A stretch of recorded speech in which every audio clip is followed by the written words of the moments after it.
ಧರ್ಮಸ್ಥಳ ಜೈನರು ಪ್ರಭಾವ ಇರತಕ್ಕಂಥ ಹಿಂದೂ ದೇವಸ್ಥಾನ ಮಂಜುನಾಥ ಅಂತ ಅಂದ್ಬಿಟ್ಟು ಅಲ್ಲಿರೋ ದೇವ್ರನ್ನ ಕರಿತೀವಿ. ಅಲ್ಲೇನಾಗುತ್ತೆ, ಬೆಳಗ್ಗೆ ಊಟ ಹಾಕ್ತಾರೆ, ಸಾಯಂಕಾಲ ಊಟ ಹಾಕ್ತಾರೆ.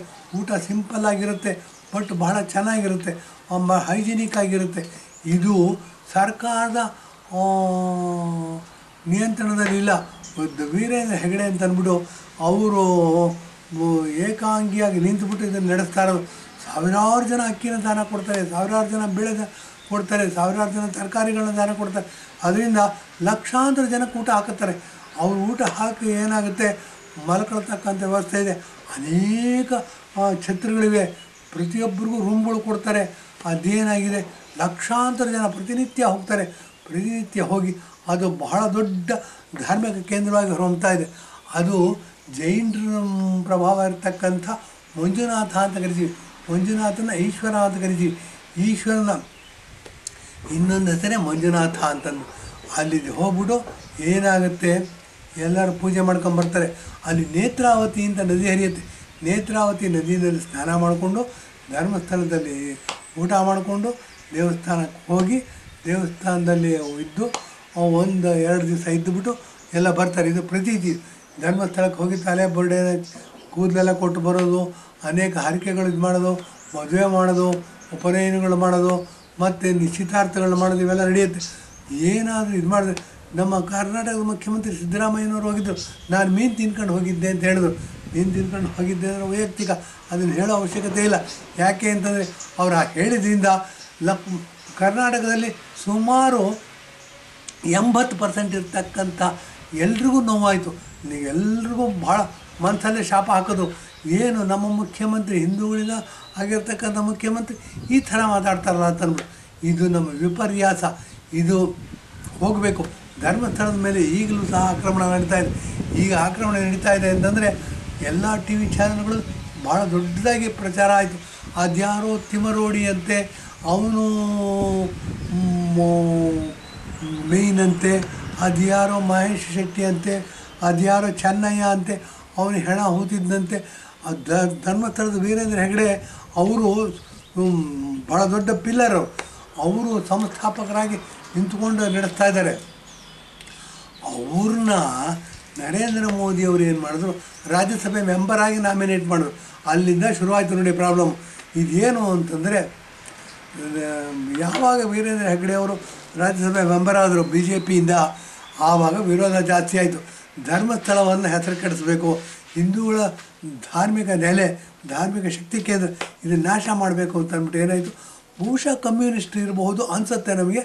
ಇಲ್ಲ ಅಂತಂದರೆ ಒಪ್ಕೋತೀವಿ, ನಾವೇನು ತೊಂದರೆ, ನಾವಲ್ಲ ಅಂತಂದರೆ ಒಪ್ಕೋತೀವಿ, ಇನ್ನೊಂದು ಎಪಿಸೋಡ್ ಮಾಡ್ಬೋದು ಅಥವಾ ಅಲ್ಲಿಗೆ ಕೈ ಬಿಡ್ಬೋದು. ಏನಾಗುತ್ತೆ, ಅದ್ಯಾರೋ ತಿಮರೋಡಿ ಅಂತೆ, ಚೆನ್ನಯ್ಯ ಅಂತೆ, ಅದ್ಯಾರೋ ಸೌಜನ್ಯ ಪ್ರಕರಣ ಅಂತೆ, ಅಲ್ಲೆಲ್ಲೋ ಧರ್ಮಸ್ಥಳದಲ್ಲಿ ರೇಪ್ ಆಗಿತ್ತಂತೆ, ಆ ರೇಪ್ ಆಗಿದ್ದನ್ನು ಈತ ಹಣ ಹೂತಿದ್ದಂತೆ, ಇದೆಲ್ಲ ಅಂತೆ ಕಂತೆಗಳು ಬರ್ತಾ ಹೋಯ್ತು. ಇದು ಸಾಕಷ್ಟು ಇದಾಯಿತು. ಅದನ್ನು ಮೂಲೆಲ್ಲ ಹಿಡ್ಕೊಂಡು ಹೊರಟಾಗ ಸರ್ಕಾರ ಇಂಟರ್ಫಿಯರ್ ಆಗಿ, ಸಿದ್ದರಾಮಯ್ಯನವ್ರ ಸರ್ಕಾರ ಇರೋದು, ಇವ್ರಿಗೇನಾದರೂ ಹಿಂದೂ ಧರ್ಮದ ವಿರುದ್ಧವಾಗಿ ಒಂದು ಕಪ್ಪು ವಾಂತಿ ಮಾಡ್ಕೊಂಡ್ರು ಅಂದರೆ ಕಾಗೆ ವಾಂತಿ ಮಾಡ್ಕೊಂಡ್ರು ಅಂತ ಹೇಳ್ತಾರೆ ಇವರು. ಅಂಥ ಜನ ಇವರೇನು ಮಾಡಿದ್ರು, SITಯನ್ನು ಘಟನೆ ಮಾಡಿದ್ರು. SITನ ಘಟನೆ ಮಾಡಿ ಅನೇಕ ಕಡೆ ಗುಂಡಿಗಳನ್ನ ತೋಡಿದ್ರು. ಗುಂಡಿಗಳು ಎಂಥ ಗುಂಡಿಗಳು, ಸುಮಾರು 35-40 ಅಡಿ ಅಗಲ, ಸುಮಾರು 30 ಅಡಿ ಅಗಲದವರೆಗೂ ಆಳದವರೆಗೂ ಗುಂಡಿ ತೋಡು. ಅಷ್ಟು ಆಳದವ್ರಿಗೆ ಹಣ ಹೂಡ್ತಾರ ಅನ್ನೋ ಕನಿಷ್ಠ ಪರಿಜ್ಞಾನ ಇವ್ರಿಗೆ ಇರಲಿಲ್ಲ. ನೋಡಿ ಹೇಗಿರುತ್ತೆ ಅನ್ನೋದು. ಇದೇನು ಅಂತಂದ್ರೆ ದ್ವೇಷದ ರಾಜಕಾರಣ ಮಾಡಬೇಕು ಅಂತಂದ್ರೆ ಈ ಥರ ಮಾಡಬೇಕು.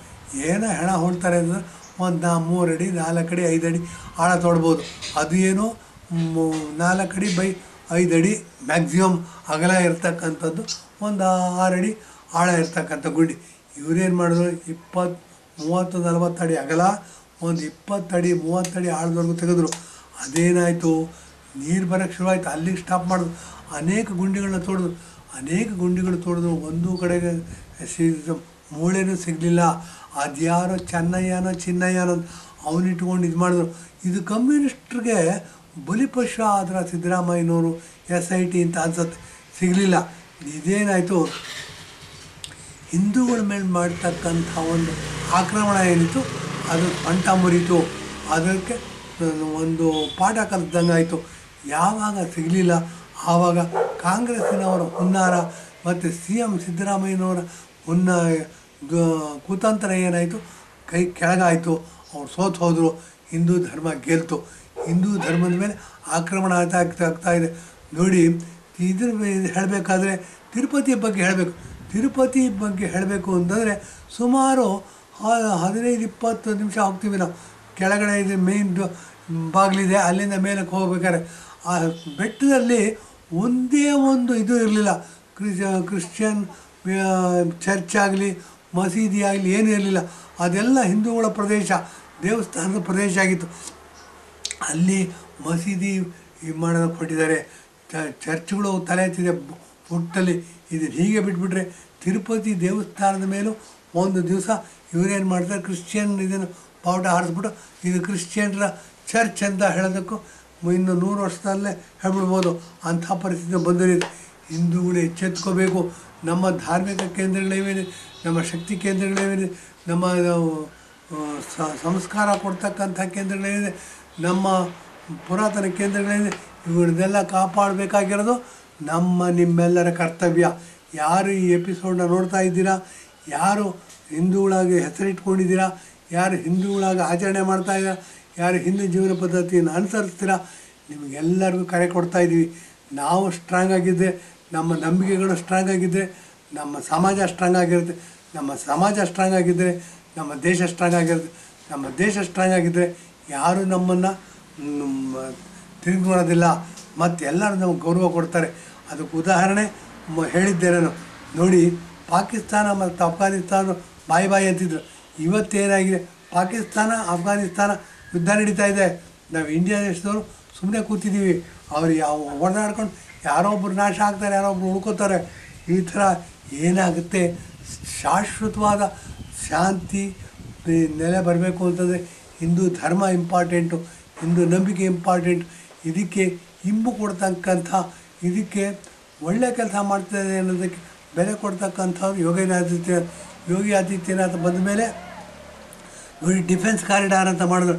ಡಿಫೆನ್ಸ್ ಕಾರಿಡಾರ್ ಅಂತ ಮಾಡಿ ಅಯೋಧ್ಯೆಯಲ್ಲಿ ರಾಮ ಮಂದಿರವನ್ನು ಸ್ಥಾಪನೆ ಮಾಡಿದ್ರು. ಅಯೋಧ್ಯೆಯಲ್ಲಿ ರಾಮ ಮಂದಿರ ಮಾಡಿ ಪ್ರಧಾನಮಂತ್ರಿ ಹೋಗಿ ಉದ್ಘಾಟನೆ ಮಾಡಿದ್ರು. ಅದೇನಾಯಿತು, ಇಂಟರ್ನ್ಯಾಷನಲ್ ವಿಸಿಟಿಂಗ್ ಸೆಂಟರ್ ಆಯಿತು ಅಯೋಧ್ಯೆ. ಅಲ್ಲಿ ಸರಯೂ ನದಿ ಹರಿಯುತ್ತೆ. ಮತ್ತು ಎಷ್ಟು ದೊಡ್ಡದು ದೇವಸ್ಥಾನ, ಎಷ್ಟು ಭವ್ಯವಾಗಿರೋ ದೇವಸ್ಥಾನ ಆಯಿತು. ಅಲ್ಲಿ ಇಂಟರ್ನ್ಯಾಷನಲ್ ಏರ್ಪೋರ್ಟ್ ಆಯಿತು. ಅಲ್ಲೇನಾಯಿತು, ಡಿಫೆನ್ಸ್ ಕಾರಿಡಾರ್ ಮಾಡಿದ್ರು. ಈಗೇನಾಗಿದೆ, ನಮ್ಮ ದೇಶ ಮುಂಚೆ ಡಿಫೆನ್ಸ್ ಎಕ್ವಿಪ್ಮೆಂಟ್ಗಳನ್ನ ಖರೀದಿ ಮಾಡ್ತಿದ್ವಿ. ಅದರಿಂದ ಬರ್ತಕ್ಕಂಥ ಲಂಚ ತಿಂದು ಈ ಕಾಂಗ್ರೆಸ್ನವ್ರ ಹೈಕಮಾಂಡ್ ಅನ್ನೋದೇನಿದೆ ಅದು ಭಾಳ ದಪ್ಪಕ್ಕೆ ಬೆಳೆದ್ಬಿಡ್ತು.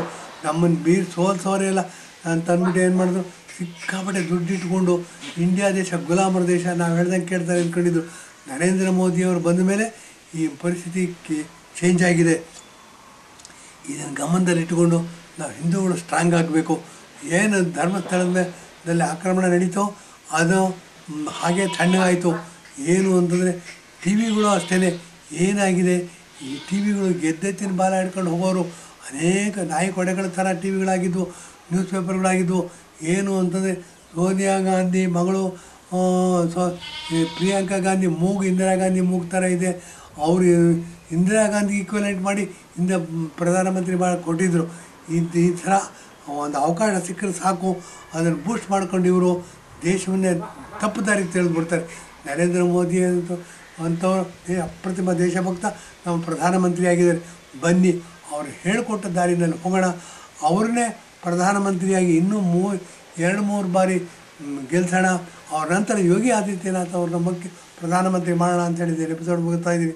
ಧನ್ಯವಾದ, ನಮಸ್ಕಾರ.